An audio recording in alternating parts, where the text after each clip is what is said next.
Assalamualaikum warahmatullahi wabarakatuh. Perkenalkan, nama saya Nabila Ayu Lestari. Di sini saya akan menjelaskan esai yang telah saya buat dengan tema pemerataan pendidikan di Indonesia. Pemerataan pendidikan menjadi salah satu fokus utama pembangunan manusia di beberapa negara, termasuk Indonesia. Pentingnya pendidikan mendorong pemerintah untuk mengupayakan berbagai cara agar akses pendidikan dapat dirasakan secara merata oleh seluruh masyarakat, baik di perkotaan maupun di pedesaan, guna memperbaiki mutu pendidikan, mewujudkan kualitas sumber daya manusia Indonesia yang berkompeten, berkarakter, dan juga unggul. Namun, dalam praktiknya, pemerataan pendidikan masih menjadi tantangan yang kompleks. Salah satunya adalah kesenjangan pendidikan. Banyak daerah di Indonesia, khususnya daerah terpencil dan tertinggal, yang belum menikmati pendidikan yang setara dengan daerah-daerah lain. Nah, kesenjangan pendidikan ini menjadi dasar diberlakukannya program pemerataan pendidikan atau kesetaraan sebagai upaya peningkatan kualitas pendidikan. Hasil yang didapatkan menunjukkan bahwa ketimpangan pendidikan masih terjadi, terutama di provinsi wilayah barat dan timur Indonesia. Berdasarkan laporan BPS pada tahun 2024 tercatat bahwa data ketimpangan pendidikan dari IPM, Indeks Pembangunan Manusia tahun 2024-2025 yang bersumber dari ipm.bps.go.id menunjukkan bahwa IPM Indonesia tahun 2024 mencapai 75,2. Ini merupakan peningkatan sebesar 0,63 poin atau 0,85% dibandingkan dengan tahun sebelumnya, yang sebesar 74,39. IPM ini dihitung berdasarkan 3 dimensi, termasuk pengetahuan, yang dinilai berdasarkan kemampuan baca tulis dan rata-rata tahun bersekolah. Provinsi dengan IPM terendah di tahun 2024 adalah Papua Pegunungan dengan nilai 54,43. Peningkatan ini menunjukkan adanya peningkatan dalam kualitas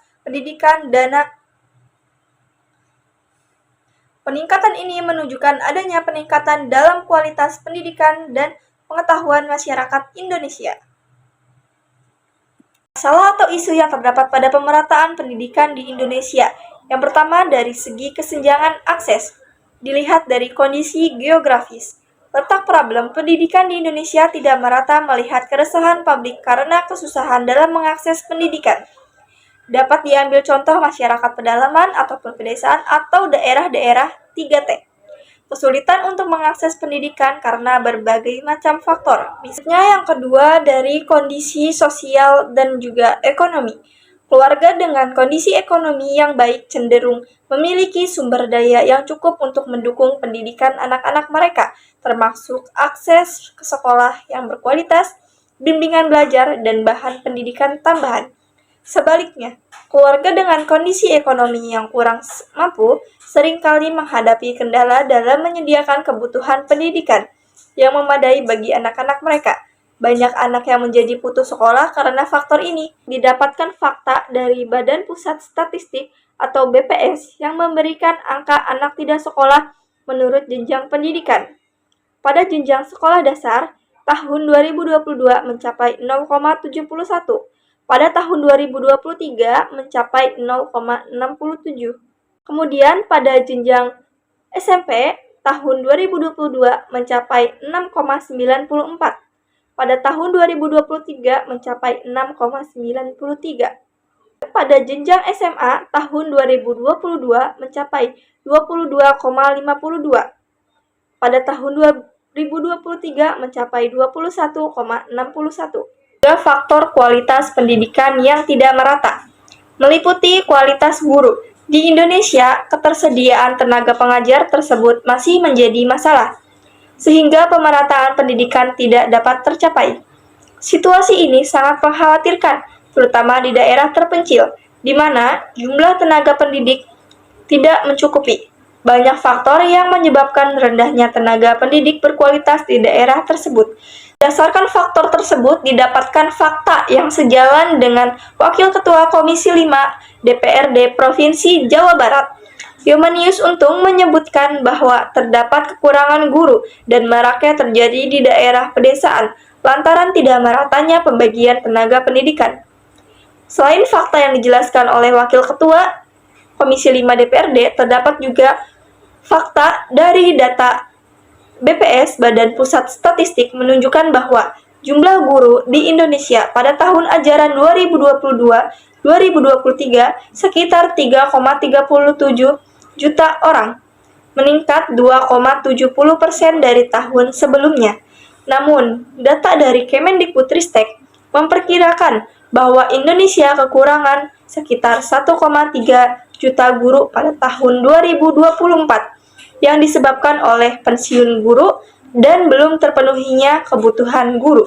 Kesenjangan infrastruktur yang tampak dalam pendidikan adalah kesenjangan antar desa dan kota.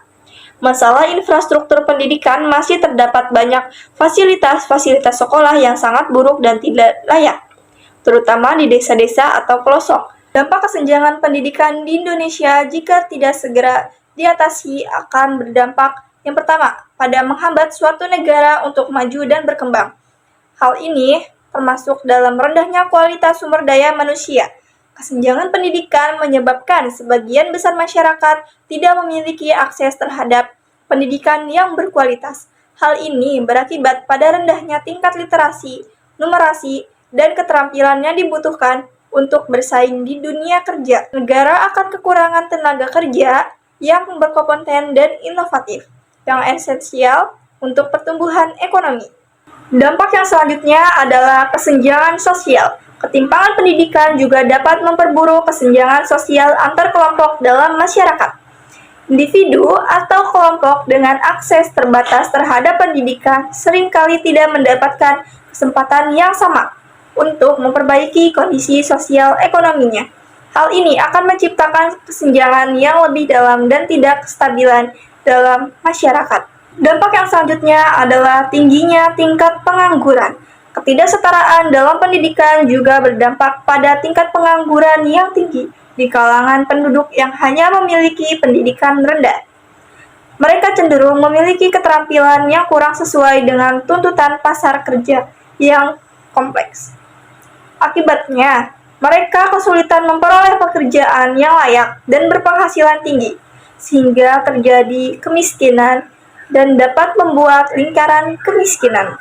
Dampak ketidakmerataan pendidikan di Indonesia, pemerintah pastinya sudah memberikan solusi untuk mengatasi masalah ini, seperti pembangunan infrastruktur pendidikan, program beasiswa, penyediaan transportasi, peningkatan kompetensi guru, dan penggunaan teknologi pendidikan.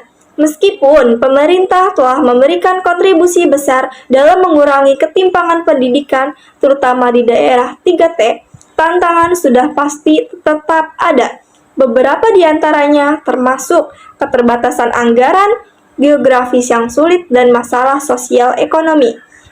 Namun, dengan komitmen yang kuat dari pemerintah dan kerjasama dari berbagai pihak seperti pemerintah pusat, pemerintah daerah, sekolah, masyarakat, organisasi non-pemerintah, dan sektor swasta, yang diharapkan bahwa upaya kolaborasi ini dapat terus ditingkatkan dan memberikan hasil yang signifikan.